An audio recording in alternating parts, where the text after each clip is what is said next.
Hawley. Thank you very much, Mr. Chairman. Congratulations to the nominees. Thank you all for being here. Mr. Rogers, let me start with you. As you might know, on the 6th of May, I sent a letter to the Secretary, Ms. Chavez de Remer, on a topic that's extremely important to me and to my state, and that's illegal child labor. I relayed to the Secretary whistleblower information that I have received from an employee at Tyson Foods alleging that that individual employee had witnessed underage labor in a Tyson's plant. That same whistleblower also had information regarding other underage employees at other plants, and this is by no means an isolated incident. The New York Times even has done a comprehensive series of stories on underage illegal child labor in various poultry processing plants around the country, including Tyson Food.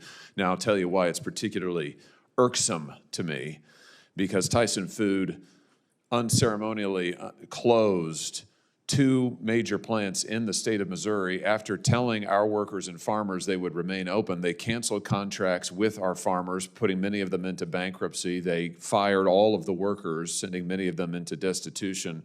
And what we learned instead is that Tyson is happy to hire and use illegal, hire is the wrong word. They're happy to use illegal child labor in their supply chains. So they're punishing Missourians, they're closing our plants, they're breaking our contracts, but they're hiring illegals and they're using child labor. So let me just ask you, are you familiar, broadly speaking, with these reports as it regards Tyson and other poultry processors? Senator, I'm generally aware of the reports, but not the particulars that you mentioned. Well, following my letter to the Secretary, the acting head of the department, the division that you are now nominated to fill, responded to me and said the following: protecting children against illegal child labor is one of the top priorities of the department and the Wage and Hour Division. Wage and Hour investigates every actionable complaint, tip, and referral about child labor violations, takes those allegations very seriously. He went on to say that the Wage and Hour Division is engaged, I'm quoting now, the Wage and Hour Division is engaged in ongoing investigations of Tyson Foods and its contractors under the FLSA. So here's my question for you. Should you be confirmed, will you continue WHD's open investigation of Tyson Food?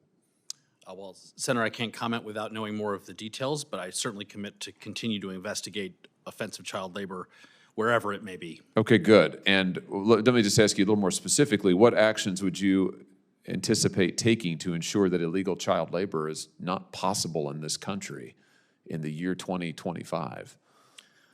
Well, Senator, there's a lot of ways in which the department can focus on continuing to do, as Secretary Chavez de Remer mentioned, to double down on enforcing against oppressive child labor. And one of those ways is to use the resources that we have and to use the data that's available to drive down where those violations are most likely, take tips such as yours, and to move forward as aggressively as possible to make sure that we can eradicate unlawful child labor in this country. I just want to emphasize to you that this issue is of the highest importance to me. I think it is absolutely unconscionable that we have child labor being used widely by these mega corporations, and I'm particularly incensed that it has happened to the detriment of Missouri workers. I don't like being lied to, and I will tell you that the CEO of Tyson Food has lied to me, and he has lied to the people of my state. And I don't like it being lied to and then having the law broken in front of my face, flouted in front of me. As a former prosecutor, it irritates me, it rankles me, it infuriates me. And I want to see some justice here. I want to see justice for the kids who are being illegally employed. And yeah, I want some justice for the Missouri workers who were tossed out in the cold because Tyson Food has chosen to found its supply chain on illegal labor and child labor. So I just want to underscore for you that this is the highest priority for me. And if you are confirmed, I look forward to working with you on it. I can promise you, you'll hear a lot about it from me. I look forward to that, Senator. Great. Mr. Berry, the Biden administration in 2023 rescinded the Trump administration's previous rule on religious exemptions for federal contractors and subcontractors, as I'm sure you're aware of. The effect of that was to strip away protections that ensured that faith-based organizations didn't have to violate their consciences in order to compete for federal contracts. My question is, does DOL plan to reinstate the implementing legal requirements for that previous rule? Will you put back in place the protections? Senator, religious liberty, including in the practice of business and contracting, is of the utmost importance under the Constitution and my personal views, that will be, I think it's a serious issue that will have to be worked into the department's larger plans for federal contractors. But Will you advocate for it? I will absolutely support robust protections for religious liberty. Good. Well, I see my time's expired, and I never go over my time, Mr. Chairman. That's a joke. I'm sure the other nominees are just devastated I didn't get to ask you questions, so I'll have some more questions for you for the record. Congratulations to all of you. Thanks for your willingness to serve. Thank you, Mr. Chairman.